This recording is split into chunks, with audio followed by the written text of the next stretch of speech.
मराठी माझी आई आणि उत्तर भारत माझी मावशी असं म्हणत प्रकाश सुर्वे यांनी चर्चांना सुरुवात करून दिली आहे। एक वेळ आई मेली तरी चालेल पण मावशी मरू देणार नाही असं वादग्रस्त विधान प्रकाश सुर्वे यांनी केले। शिंदेच्या शिवसेनेचे आमदार प्रकाश सुर्वे यांनी उत्तर भारतीय मतदारांना खुश करण्यासाठी हे विधान केलं का अशी चर्चा आता सुरू झाली आणि त्यामुळे नवा वाद रंगण्याची शक्यता आहे।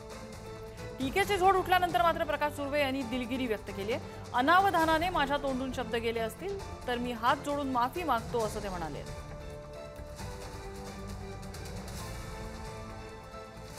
मेरी मातृभूमि मेरी माँ है तो उत्तर भारत मेरी मौसी है।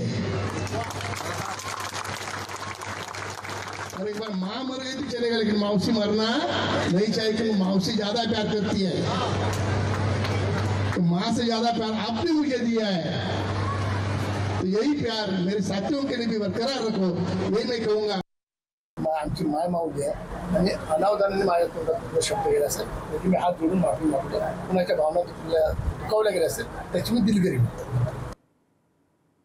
सुर्वेचं म्हणणं आहे की मराठी माझी आई आहे, उत्तर भारतीय माझी जी उत्तर भारतीयांची भाषा हिंदी आहे ती मावशी आहे।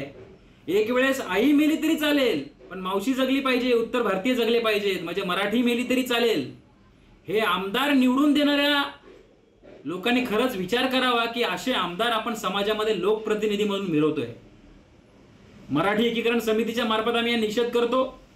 माननीय उपमुख्यमंत्री एकनाथजी शिंदे साहेब, आपण प्रकाश सुर्वे यांच्यावरती तात्काळ कारवाई करावी, यांना घरी बसवावं। हा मराठीचा द्वेष मराठी माणसं कधी सहन करणार नाहीत।